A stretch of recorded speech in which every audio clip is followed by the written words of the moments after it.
সম্মানিত ভিউয়ার্স, আসসালামু আলাইকুম। তো আজকে আমি দেখাবো কিভাবে একটি 4 পিস কামিজ কাটিং করতে হয়।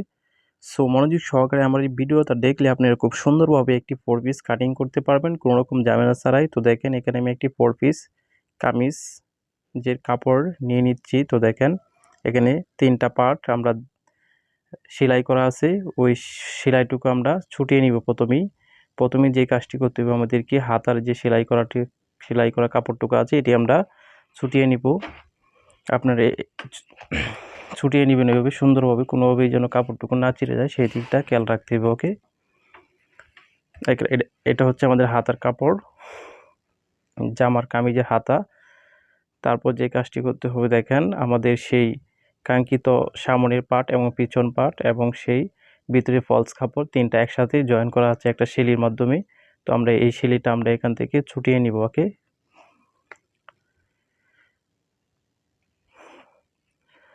ওকে ডান।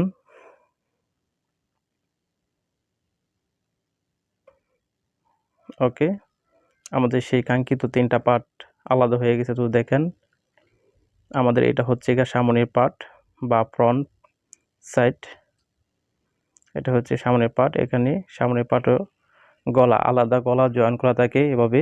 তো আপনারা গলাটুকু এভাবে সেলাইটুকু ছুটিয়ে নেবেন, তারপর পরবর্তী গলাটা জয়েন করে নেবেন, অনেক সুন্দর হবে ফিনিশিং। এটা হচ্ছে আমাদের পিছনের পার্ট, এটা হচ্ছে আমাদের সামনের পার্ট, এটা হচ্ছে আমাদের সেই ফলস কাপড়টুকু ভিতরে থাকবে, পিছনে এবং সামনের ফলস এই কাপড়টুকু। তো দেখেন আমরা মূলত ফলস কাপড়ের উপরেই ড্রয়িং করব কামিজের। তো আমাদের কামিজের লম্বা হবে 45 ইঞ্চি এবং বডি হবে 38, নিচে হবে 34, কমর এবং ফিট হবে 38। তো দেখেন এখানে 39 ইঞ্চি কাপড় আছে, 39। মূলত আমাদের জামাটা লং হবে 45, 6 ইঞ্চি শর্ট আছে, এভাবে শর্ট থাকবে 5 থেকে 6 ইঞ্চি, সমস্যা নাই, নিচ দিয়ে শর্ট থাকবে। তো দেখেন এটা আমরা তারপর প্রথমে আমরা নিব ফুট নিব। ফুটের জন্য যারা 30 থেকে 40 এর নিচে হবে তাদের ফুট নিতে হবে 6 ইঞ্চি বা 6.5 ইঞ্চি। মূলত আমি এখানে নিব 6 ইঞ্চি পরিমাণ ফুট নিব। এটা মূলত 38 বডি, তাই 6 ইঞ্চি নিব। যদি 40 হয় 6.5 ইঞ্চি নেবেন আপনারা।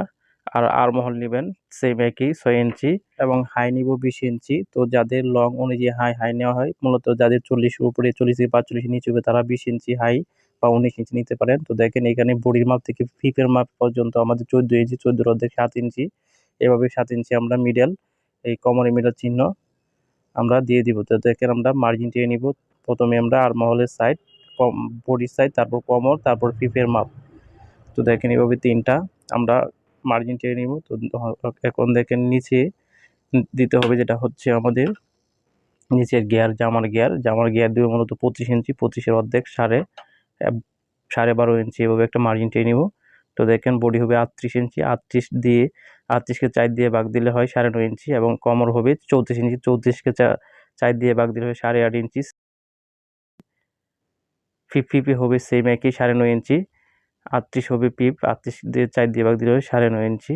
তো দেখেন এইভাবে আমি ঠিক যেভাবে স্কেল দিয়ে মার্জিন করে নিচ্ছি, আপনি এই দিকটা খেয়াল করে এভাবে মার্জিন টেনে নেবেন স্কেল দিয়ে আমি ঠিক যেভাবে মার্জিনটি টেনে নিচ্ছি আপনারা সেভাবেই মার্জিন টেনে নেবেন। তো দেখেন বডির এখানে অতিরিক্ত এক্সট্রা দিতে হবে 1.5 ইঞ্চি এবং কোমরে 1 ইঞ্চি এবং ফিপে 1 ইঞ্চি আর নিচেও 1 ইঞ্চি দেবেন। এভাবে শুধু বডির কাছে 1.5 ইঞ্চি পরিমাণ অতিরিক্ত নিতে হবে। তারপরে এভাবে আমরা শেপ করে নিব। তো দেখেন আমি যেভাবে ঠিক শেপ করে নিচ্ছি ওইভাবে আপনারা শেপ করে নেবেন।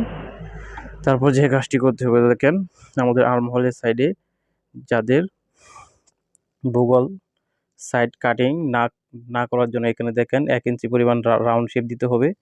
ঠিক একেবারে কোণা থেকে 1 ইঞ্চি পরিমাণ এভাবে রাউন্ড শেপ দিয়ে তারপর সেই রাউন্ড শেপ অনুযায়ী কাটিংটি করে নেবেন। এভাবে দেখেন ঠিক আমি যেভাবে কাটিং করে নিচ্ছি, এটা হচ্ছে মূলত কাটিংয়ের অতিরিক্ত এক্সট্রা যে আমরা এক বডির কাজ দিয়ে নিয়েছিলাম 1.5 ইঞ্চি এবং কোমরে 1 ইঞ্চি, ফিপে 1 ইঞ্চি, নিচে 1 ইঞ্চি, এটা মূলত কাটিং শেপ।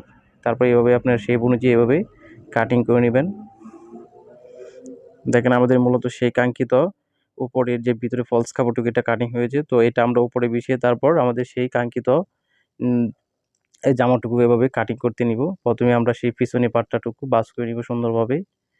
পিছনে যে পাটটা হবে উপরে ব্যাক পার্ট সেটা আমরা সুন্দরভাবে সমান করে এভাবে বাজ করে নিব। তো দেখেন আপনার এভাবে যে কোনো মাপের জন্য কামিজ কাটিং করতে পারবেন 4 পিস জামা কোনো রকম ঝামেলা ছাড়াই। তো দেখেন তারপর আমাদের সেই কাঙ্ক্ষিত সামনের পাটটাটুকু এভাবে সুন্দর করে ভাঁজ করি।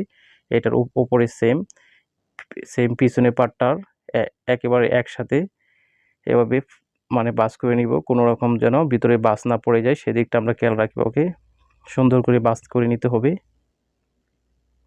একেবারে শেপ দিয়ে। তারপর আমাদের মূলত এখানে কাঙ্ক্ষিত জামাটির লম্বা হবে 45। তো দেখেন 45 এবং সিলের জন্য হাফ ইঞ্চি বাড়তি নিচ্ছি। তারপর এভাবে একটি মার্জিন টেনে নেবেন। তারপর আমাদের সেই কাঙ্ক্ষিত যে ফলস কাপড়টুকু কাটিং করেছিলাম সেই কাটিং আমরা এটার উপরে বিছিয়ে নিব সুন্দর করে।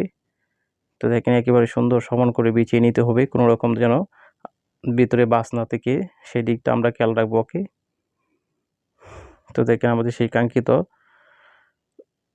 উপরে ফলস কাপড়টুকু বিছিয়ে নেওয়া হয়েছে। ঠিক সেই কাপড়ই অনুযায়ী আমরা কাটিং করে নিব আমাদের সেই কাঙ্ক্ষিত জামাটুকু আমাদের উপরের ফলস কাপড়ের অনুযায়ী। তো দেখেন ঠিক একেবারে সেই কাটিং অনুযায়ী আমরা সেই অনুযায়ী কাটিং করে নিব। আপনি এভাবে অতি সহজে যে কোনো 4 পিসের জামা কাটিং করতে পারবেন কোনো রকম ঝামেলা ছাড়া ইনশাল্লাহ। তো আমার এই ভিডিওটি যদি ভালো লাগে তাহলে আমার এই চ্যানেলটি সাবস্ক্রাইব করে নেবেন এবং লাইক এবং কমেন্ট করতে বলবেন না। সো নেক্সট টাইমে যদি এই 4 পিস জামার শিলি দেখতে চান বা শিখতে চান তাহলে আমাকে কমেন্টের মাধ্যমে জানিয়ে দেবেন। সো আমিও আপনাদের জন্য কীভাবে 4 পিস কাটিং এবং সেলাই করতে হয় সেটি আমি দেখিয়ে দিব, কীভাবে সেলাই করতে হয়। সো দেখেন আমাদের সেই কাঙ্ক্ষিত জামাটিও কাটিং হয়ে গেছে।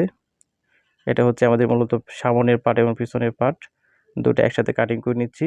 তারপর দেখেন এটা হচ্ছে গলাটুকু এভাবে আপনারা জয়েন করে নেবেন। সো দেখেন আমাদের সেই কাঙ্ক্ষিত 4 পিসের পিছনের পার্ট এবং সামনের পার্ট কাটিং হয়েছে। এখন আমরা কাটবো হাতা বা স্লিভ। তো দেখেন এটা আমাদের স্লিভের কাপড়টাকে এভাবে সুন্দর করে ভাঁজ করে নিব। আপনি এভাবে 2 ভাঁজ করে নেবেন। এভাবে সুন্দর করে ভাঁজ করে নিতে হবে, কোনোভাবের জন্য ভিতরে ভাঁজ না পড়ে যায় সেদিকটা আমাদেরকে খেয়াল রাখতে হবে। সো দেখেন আমরা এটা মূলত 18 ইঞ্চি লং দিব এবং সিলির জন্য হাফ ইঞ্চি যাবে। তো 18.5 ইঞ্চি কাপড় নিলাম, এটা সিলির জন্য হাফ ইঞ্চি মার্জিন দিয়ে দিলাম। তারপর দেখেন এখান থেকে 2.5 ইঞ্চি এ দূরত্বে একটা মার্জিন দেবেন এবং উপরে দেবেন 2.5 ইঞ্চি মার্জিন। সেটা আমাদের শেপ হবে 2.5 ইঞ্চি নিচে দিয়ে বা উপর দিয়ে 2.5 ইঞ্চি উপরে শেপ হবে। ঠিক সেই শেপ অনুযায়ী বা আমরা কাটিং করে নিব। সো দেখেন এখানে একটু জোড়া হতে পারে। তো হাতার মহরি হবে 9 ইঞ্চি, 9 অর্ধেক 4.5 ইঞ্চি এভাবে একটা মার্জিন দিয়ে তারপর স্কেল দিয়ে হবে একটু মার্জিন টেনে নেবেন। তারপর সেই মার্জিন অনুযায়ী কাটিং করে নেবেন 1 ইঞ্চি দূরত্বে। সো দেখেন আমাদের সেই কাঙ্ক্ষিত হাতাটুকু হয়ে গেছে। এখন আমরা হাতার ভিতরে যে একটি ফলস কাপড় দিতে হয় 4-5 ইঞ্চি লম্বা, এটা আমরা এখন কাটিং করব। তো দেখেন ঠিক সেই হাতার আর্মহোলের শেপ অনুযায়ী আমরা সেই ফলস হাতাটুকু কাটিং করে নিব। তো সুস্থ থাকবেন, ভালো থাকবেন, আমার এই চ্যানেলের সাথে থাকবেন।